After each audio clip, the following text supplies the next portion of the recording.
మహాగంధ మహోన్నతం పురుషుల పాత్రలకు వందనములు స్తోత్రం నిన్న నేడు నిరంతరం యాక్టివ్గా ఉన్న దేవా నీకు వందనములు ప్రభు గతించిన 6 నుంచి ఇప్పటి వరకు ప్రభుని సజీవమైన రెక్కల చాటు భద్రపరిచిన దేవా నీకు వందనములు ప్రభు ఇప్పటి వరకు పాటల్లోనూ ఆరాధనలోనూ నువ్వు సహాయం చేసినందుకు నీకు వందనములు ప్రభు ఇంకా రావాల్సిన బిడ్డలు రప్పించండి ప్రభు వచ్చిన బిడ్డలు దీవించండి అయ్యా ఎవరైతే రాలేకపోతున్నారో రప్పించండి అయ్యా నీ ఆశీర్వాదాలను కుమ్మరించండి ప్రభు చేసే ఎవరైతే నీ వాక్యమును వినకుండా ఉన్నారో ప్రభు వాళ్ళని రప్పించండి తండ్రి నీ దైవజనుల వాక్యం చెప్పుచుండగా ప్రభు వచ్చే వాళ్ళ వరకు నెమరు వేసుకునే యోగ్యతను దయచేయండి ప్రభు ఎవరికైతే ఇంట్లో చాలా ఇబ్బందిగా ఉందో ప్రభు ఇప్పుడే ఆశీర్వాదం కుమ్మరించండి అయ్యా ఎవరైతే మారు మనసు పొందలేదు వాళ్ళు మారు మనసు పొందే యోగ్యతను దయచేయండి తండ్రి మా చదువులో నీవు తోడై నడిపించండి అయ్యా సాయంత్రం ప్రభు సండే స్కూల్లో ప్రభు నీవు ఉండి సహాయం చేయండి అయ్యా దైవజనులు రాకపోకలు ఎంత నీవు సహాయం చేయండి అయ్యా వాక్యం చెప్పుచుండగా ప్రభు నీవే ఉండి మాట్లాడండి ప్రభు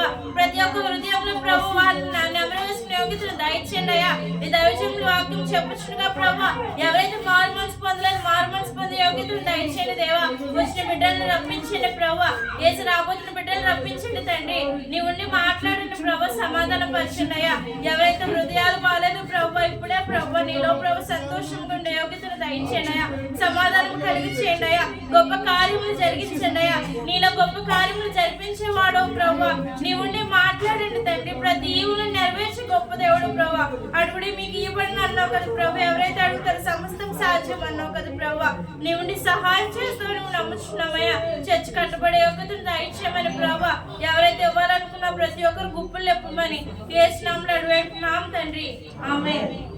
కూడా మనం చదువుకొని ప్రభులో మన ముందుకి మనము సాగిపోదాం పిల్లరా.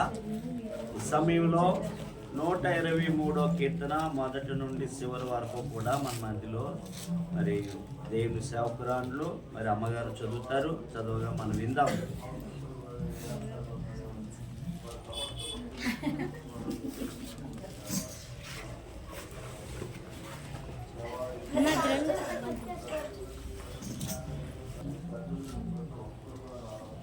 ఈరోజు ఏర్పాటు చేయబడినటువంటి అనుదినం బైబిల్ వాక్యాన్ని ఉత్తర ప్రత్యుత్తరాలుగా చదువుకుందాం.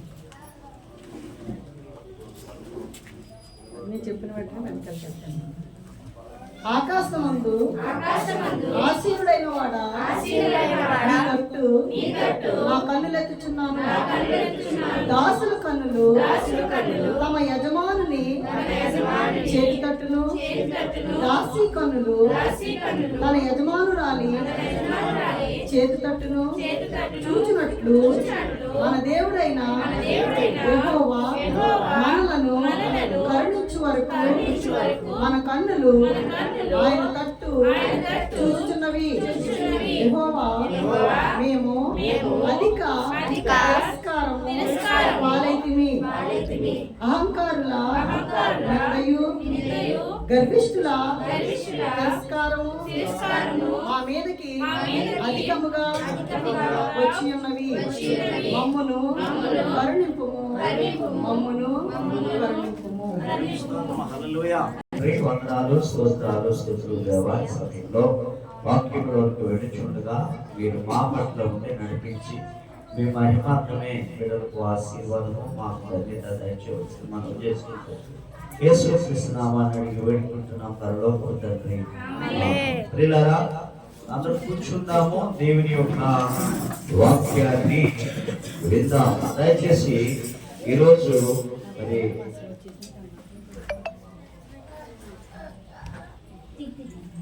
దేవుని వాక్యాన్ని విందాము. పిల్లరా, మనము ఈరోజు అంశము మనం ఆలోచన చేసుకున్నట్లయితే మనము ప్రార్థన చేసినప్పుడు పవిత్రులుగా ఉండాలి. మనం ప్రార్థన చేసినప్పుడు పవిత్రముగా ఉండి దేవునికి ప్రార్థన చేసినట్లయితే మరి మన ప్రార్థన దేవాది దేవుని యొక్క సన్నిధికి వెళుతుంది. అప్పుడు మనము శ్రమల్లో నుండి విడుదల అవుతామని దేవుని యొక్క వాక్యము మనకు సెలవిస్తుంది. వాక్యాన్ని ఆలోచిద్దాము. మొదటి యోహాను రాసిన పత్రిక మొదటి అధ్యాయము 9వ వచనాన్ని మనము మన పాపములను మనం ఒప్పుకునే యెడల ఆయన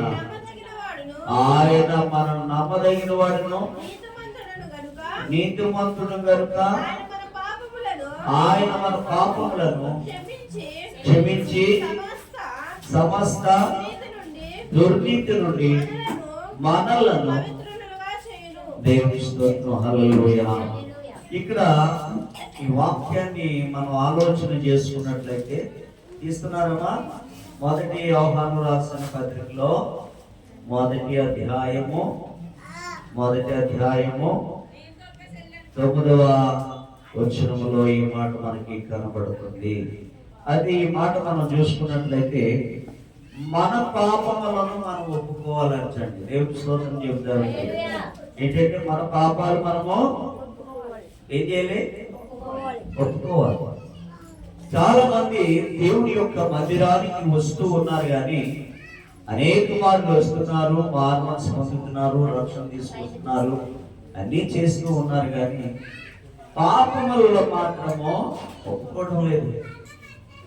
పాపాలు ఒప్పుకోవడం లేదు. ఇక్కడ ఆయన ఏమంటున్నాడు? మన పాపములను మనం ఒప్పుకునే యెడల ఆయన నమ్మదగిన వాడును నీతిమంతుడను గనుక ఆయన మన పాపం క్షమించి సమస్త దుర్నీతి నుండి కూడా విడుదల చేస్తాడు, తప్పిస్తాడు. సమస్తము నుండి కూడా తప్పిస్తాడు. అయ్యా మన పలానా విషయంలో కష్టంలో ఉన్నాము, అయ్యా ఇంత కష్టం వస్తుంది ప్రభా అని అనుకున్నాం, కానీ మన పాపములు మనం ఒప్పుకొని ఆయన యందు మన ప్రార్థనలో నిలకడగా ఉంటే ఆయన మనం క్షమించి ప్రతి దుర్నీతి నుండి, ప్రతి ఆపద నుండి వారు మనల్ని తప్పించి సంతోషంలోనికి ఆయన మనల్ని నడిపిస్తాడని దేవుని యొక్క వాక్యము తేటగా తెలియచేయబడుతుంది. దేవుని స్తోత్రం చెప్తామండి. హల్లెలూయా. ఒకవేళ ఎవరైనా రక్షణ తీసుకుని బాప్తిస్మము పొంది పాపములు ఒప్పుకోకపోతే దేవుడు మీ ప్రార్థన వినడు. అయ్యా నేను పాటలు పాడుతున్నాను మందిరములో, నేను వాక్యం చదువుతున్నాను మందిరములో, నేను కానుకలిస్తున్నాను మందిరానికి, ఎందుకు ఇన్ని ఆపదలు వచ్చాయంటే మన పాపములు మనం ఒప్పుకొని దేవుని సన్నిధిలోకి పవిత్రగా మనం ఉండకపోవడమే అనేకమైన ఆత్మలోని ఆ పాపంలోనికి పడి ఉన్నామని దేవుని యొక్క వాక్యం స్పష్టంగా తెలియచేయబడుతుంది. దేవుని స్తోత్రం చెబుతామండి. హల్లెలూయా, హల్లెలూయా. నీ పరిస్థితి ఎలా ఉంది? దేవుని సన్నిధిలో ఒప్పుకొని పవిత్రముగా జీవించాలని వాక్యం చెప్తారు. అందుకనే మొదటి తిమోతిలో రాసిన పత్రిక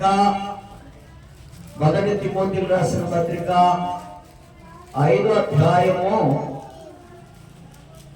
22వ వచనాన్ని మనం చూసినట్లయితే, త్వరపడి ఎవరి మీద హస్తనిక్షేపము చేయకము, పరుల పాపములో పాలువాడే ఉండకము, నీవు పవిత్రుడుగా ఉన్నట్లు చూసుకోనము. ఎక్కడేమన్నాడండి? ఎవడు అయ్యారు? ఆవిడ మంచిది కాదండి, ఆయన మంచోడు కాదండి, ఆ అమ్మాయి మంచిది కాదు, ఆ అమ్మాయి మంచిది కాదని మనం ఇచ్చుతాం. అయ్యా నువ్వు పరుల యొక్క పాపాంజోలికి నీవు వెళ్ళదు, నువ్వు ఇతర జోలికి నువ్వు వెళ్ళిపోవద్దు. అదే ఇక్కడ దేవుని యొక్క 5వ అధ్యాయం 22వ వచనంలో ఈ చక్కటి మాట, త్వరపడి ఎవరి మీద నేను పాపాలు మాపొద్దు, నువ్వు చెయ్యి వేయవద్దు. ఆయన మాటనే ఖచ్చితంగా ఆయన తెలియచేస్తున్నాడు అన్నమాట. పరుల పాపములో పాలువాడే ఉండకము. పరులు ఏదైనా పాపం చేస్తున్నారనుకున్న ఇతరులు వారికి సహాయం చేయకూడదు, వారిని ఎంకరేజ్ చేయకూడదు. నువ్వు ఇలా చేయ మంచిగా చేస్తున్నావు, మంచిదే అని మనం పాపంలోని వారిని ఎంకరేజ్ చేయకూడదు, సహకరించకూడదు. ఇక్కడ సహకరిస్తే మనకు పాపం అవుతుంది, కానీ నీవు పవిత్రుడుగా ఉండినట్లు చూసుకోమంటున్నాడు. దేవుని స్తోత్రం చెప్తామండి. మనం చూసుకుంటున్నావా? ఇతరులే మనం చూస్తున్నాం, కానీ మన పాపాలు, మన చూపులు, మన తలంపులు, మన ఉద్దేశాలు, మన ఆలోచనలు, మన నడక, ఇవన్నీ కూడా అపవిత్రముగా ఉన్నాయని మనం ఏనాడు కూడా ఆలోచన చేయడం లేదు. ఇతరుల మీదే మనము ఏదైనా పాపం మోపుతున్నాం తప్ప మన పాపాన్ని మనం చూసుకుని పవిత్రులుగా దేవుడి ఎదుట ఉందామనే ఆలోచన మనలో రావడం లేదు. ప్రియమైన సహోదరి సహోదరుడా, ఒకసారి మీరు ఆలోచన చేసుకోండి. మన ప్రార్థన ఎలా ఉంది? మన ఉద్దేశాలు ఎలా ఉన్నాయి? మన పాపం ఒప్పుకుంటున్నామా లేదా? ఇతరుల పాపాలే చూస్తూ ఉంటున్నామా? మన పాపాలను మనం కూడా ఒకసారి పరిశీలించుకోవాలా అనే మాటను మనం ఆలోచన చేసుకోవట్లేదు. యాకోబు రాసిన పత్రికలో 4వ అధ్యాయము ఒక మాట చూడండి, మంచి చక్కని మాట కనబడుతుంది. యాకోబు రాసిన పత్రిక 4వ అధ్యాయము 8వ వచనం. రండి. అప్పుడు ఆయన ఏంటండి? దేవుడు ఏమంటున్నాడండి? మనం మొట్టమొదటి దేవుని యొద్దకు రావాలి, దేవుని సన్నిధికి రావాలి, దేవుని సన్నిధిలో ప్రార్థన చేసుకోవాలి, దేవుని సన్నిధిలో ఆరాధించాలి, దేవుని సన్నిధిలో పాటలు పాడాలి, దేవుని సన్నిధిలో ఒప్పుకోవాలి. దేవుని యొద్దకు మీరు రండి. వస్తున్నారా? ఏయో పనులు పట్టుకొని మనం రావడం లేదు. ఏదో పట్టుకొని ఆలోచన చేసుకుంటున్నాం. మరి దేవుడి దగ్గరికి వస్తే నీ బాధ పోతుంది, నీ సమస్యలు పోతాయి, నీ చెడు తలపులు పోతాయి, నీకు ఆరోగ్యం ఉంటుంది. చదవమ్మా, మళ్ళా చదవదా ఆ వచనము? దేవుని యొద్దకు రండి, అప్పుడు ఆయన మీ యొద్దకు వస్తాడంటే. ముందు మనం చేసేది అయితే మనం దేవుడి దగ్గర రావాలి. మనం రావడం లేదు. రాకుండా అయ్యా ప్రార్థన చేయండి, నాకు ఇది కావాలి అది కావాలి అని అంటాం, కానీ నీవు ప్రార్థన చేసుకోవాలి, మందిరంకి వచ్చి ప్రార్థన చేయాలి, దేవుని సన్నిధిలో అడగాలి, మన పవిత్రంగా ఉండాలని ఒప్పుకోవాలి దేవుని సన్నిధిలో. అప్పుడు దేవుడి దగ్గరికి నీ వస్తే నీ దగ్గరికి దేవుడు వస్తాడనమాట. ఒకసారి మరి మనం ఆలోచన చేసుకున్నట్లయితే జాకీ గురించి, పొట్టి జాకీ గురించి మనం ఆలోచన చేసుకున్నాం. చాలా సార్లు విన్నాం వాక్యాన్ని. ఆయన దేవుడు ఎవరో చూడాలని ఆశపడ్డాడు. ఆయన చెట్టు ఎక్కాడు. ఆ చెట్టు దగ్గరికి వచ్చిన తర్వాత దేవుడే ఆయన పిలిచాడు. దేవుని స్తోత్రం, హల్లెలూయా.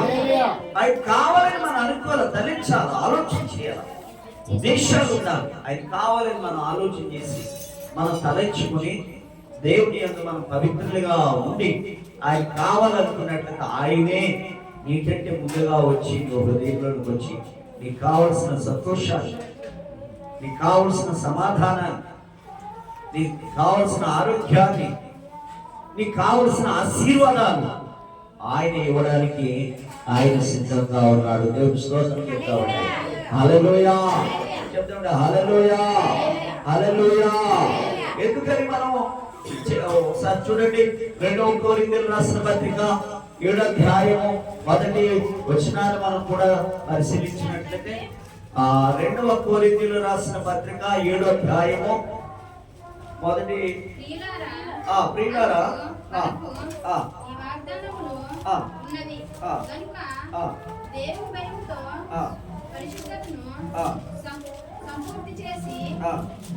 సంపూర్తి చేసుకొనుచు శరీరమును ఆత్మకును కలిగిన సమస్త కల్మషము నుండి మనలను పవిత్రులుగాను చేసుకొందును. దేవుని స్తోత్రం, హల్లెలూయా.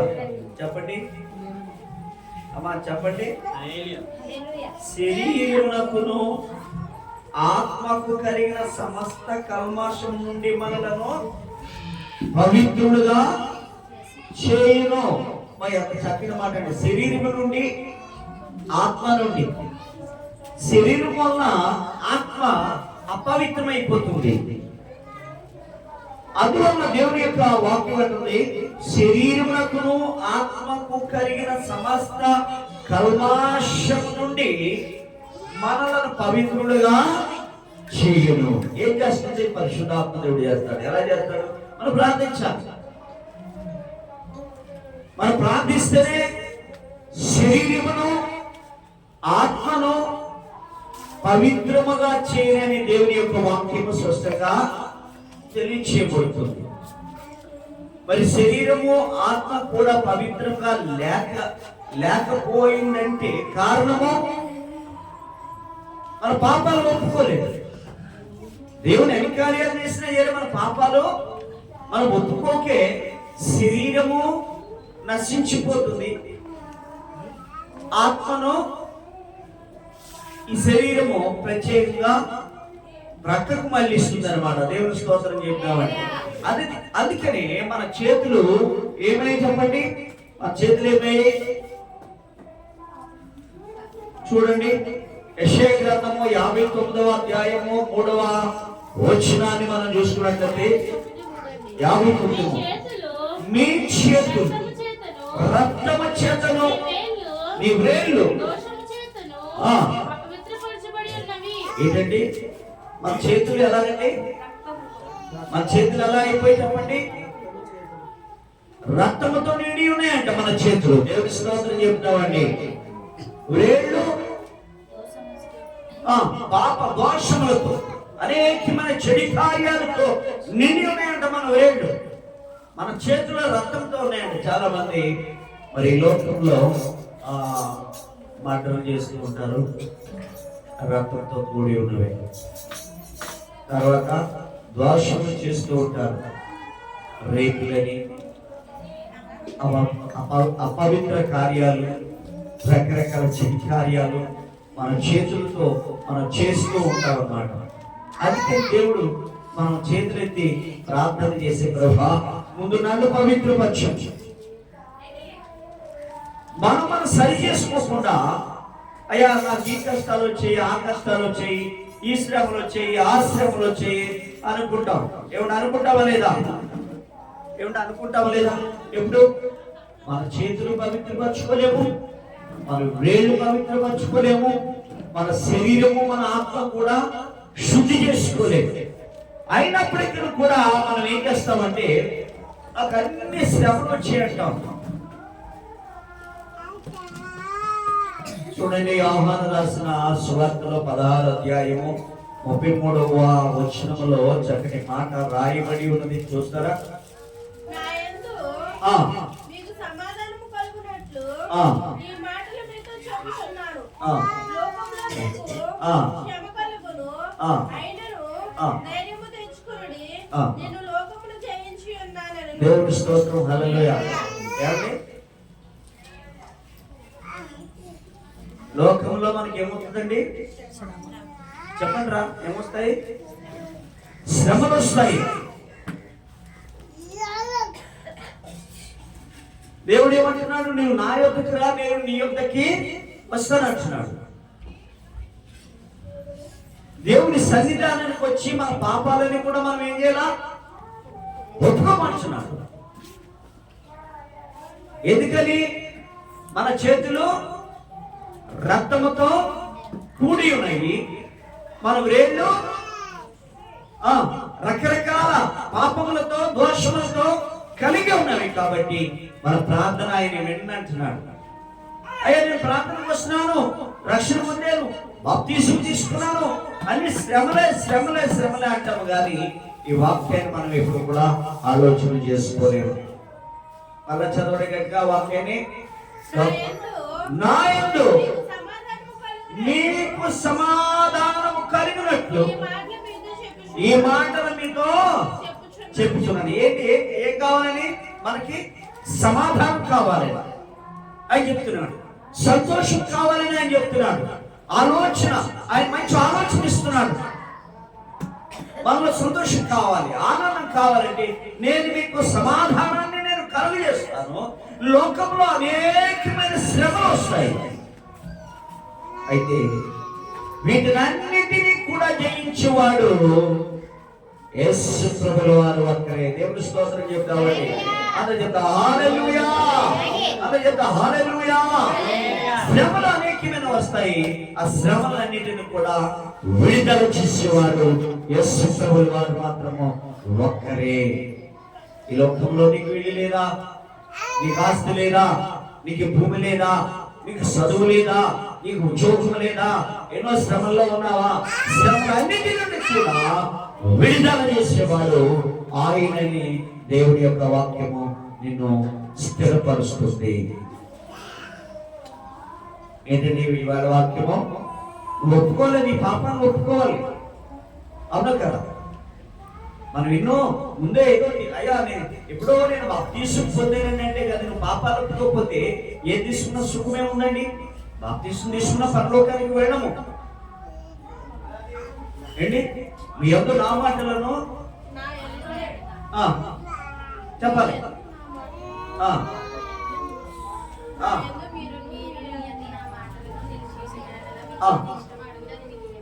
దేవుడి మాటలు మీ అందరూ ఉన్నాయా?